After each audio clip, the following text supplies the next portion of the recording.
Hello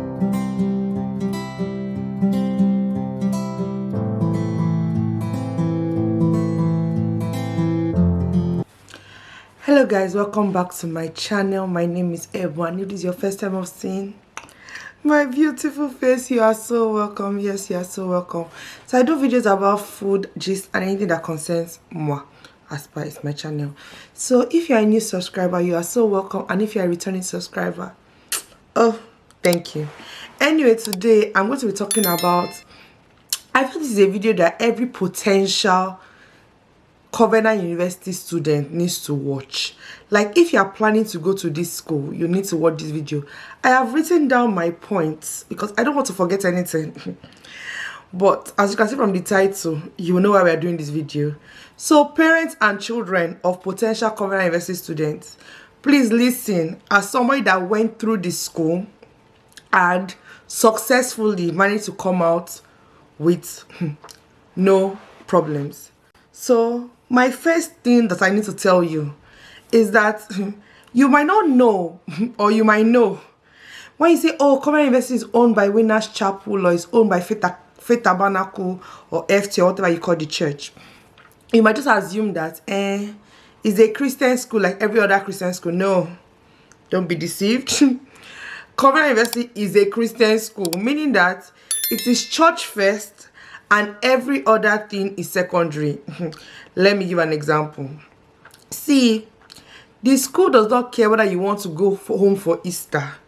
If we are holding a church program during Easter and the chancellor of the school has said Covenant University students shall be attending, I think it's called like Youth Alive or something, you are going to be stuck in school. They do not care whether your parents want you home or not. No, it is part of the curriculum of you going to this school. So church is a curriculum in Covenant University. It's not just going to school. Church is also a curriculum. See, you going to church is as important as you going to classes in that school. You cannot say, oh, I don't feel like going to church on a Sunday and then decide not to go. Or you say, oh, you don't feel like going for Tuesday or Thursday service and you say, oh, you don't want to go.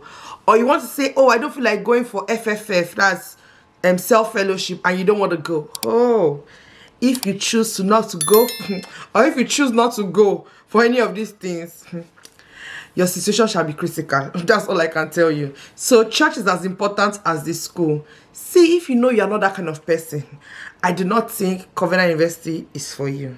However, you can still like to try your luck.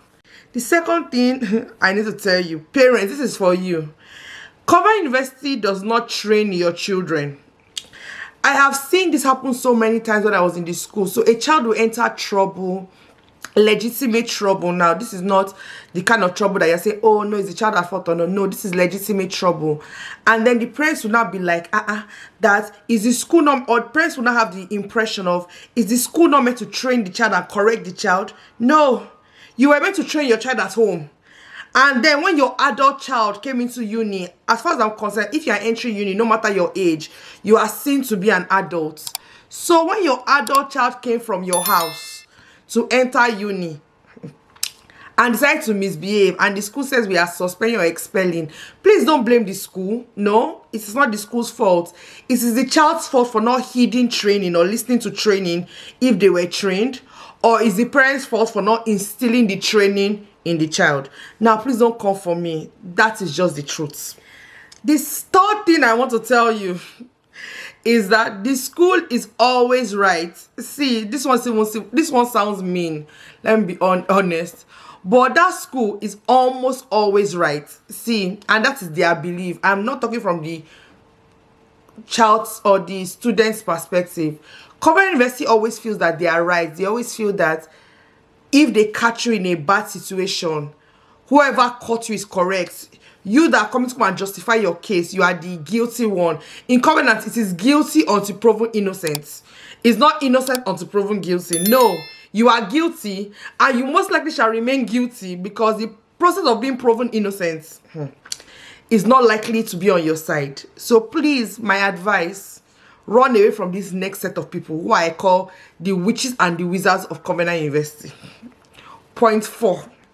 there are witches and wizards in Covenant University. See, Fashida is a Christian school. Now, what do I mean by witches and wizards? I don't mean people that are flying the night. Some of them might be flying the night, I do not know. However, I call people witches and wizards because they are designed and they have been put there, or they have put themselves there to torment the students. Now, an innocent person who might not be committing a crime, or like call it crime, an offense, who might not be committing an offense, might be roped into trouble because these so-called witches and wizards, I'm not going to name names, but if you went to Covenant University, you know the kind of people I'm talking about, have decided that your skirt which is on your knee should be on, or should be 3/4 length, or the skirt which is your perfect size, they'll say it's too tight, or they will say the top you are wearing is too tight, or your tie is not well adjusted. They always find a reason to put you in trouble. See, when you see them, some of them are small in height, some of them are huge and yellow in complexion. When you see them, please dust your shoes and avoid. I, from experience, have seen see, I was in church one day with my skirts. See, I don't wear short clothes. Anybody that knows me know I don't wear short clothes. This lovely lady told me that my skirt was too short and told me that I was going to fill offense form. Thank God for the current registrar, who was my friend or somebody I knew. I was walking into the church at that point in time, and I was confident and bold enough to ask him, "Sorry, sir, is my skirt short?" And he said no. I said, "Please, this lady, this woman, whose name I shall not be mentioning, has tried to intimidate me," and he was like, "Please leave her alone, she's properly dressed." See, anybody can attack you. It is based on their opinion, and the truth is that the day you are going to go and face the panel, it's not like you're going to be wearing the skirt and the top you wore that day. No, you're probably wearing something else. And even if you wear the skirt and the top, the woman can tell you that that's not the skirt and the top she saw you wearing. My dear, just avoid the witches and the wizards. That's my advice if you choose to go to Covenant University. My next point, this is for parents. Your child might not be always wrong. See, so as much as the university is always right, your child might not be wrong. See, your child might have done the right thing, might just have been at the wrong place at the wrong time, or the right place at the wrong time, or the right place at the right time. In fact, it doesn't even matter. Once these witches and wizards have mistakenly cut eyes with your child, or they have planned that they want to frustrate this child's ambition, because some of them, that's what I would just say it is, planning to frustrate people's children's ambition, there's nothing you can do. So people get, I think, so this is the hierarchy of punishment. You get the letter of warning, the strong letter of warning, the 4-week suspension, the 1 semester suspension, the 1 year suspension. I don't see the difference, because if you miss 1 semester, you've practically missed a year. Then you have the expulsion, which is some expulsions, they call you back when you appeal. Some, bye-bye.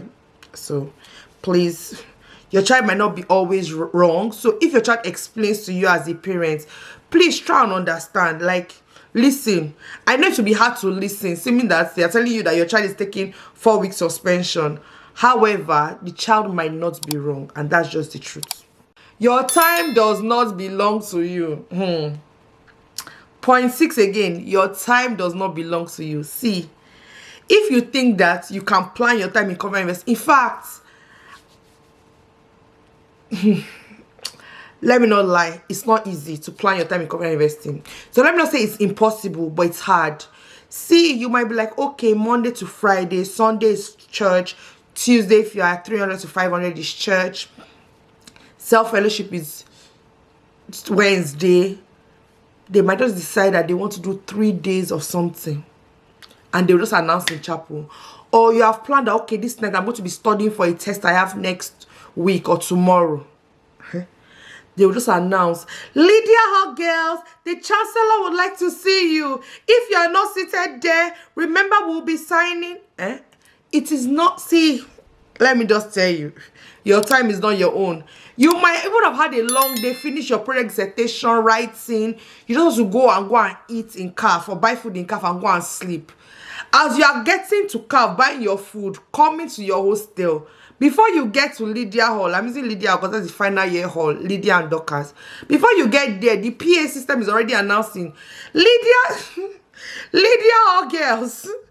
For those porters are the most amazing people in the world.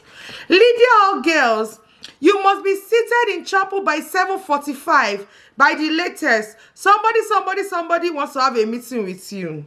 All final year students, you are required to be, see, your time is not your own. Let me just tell you, it is not. Don't be deceived.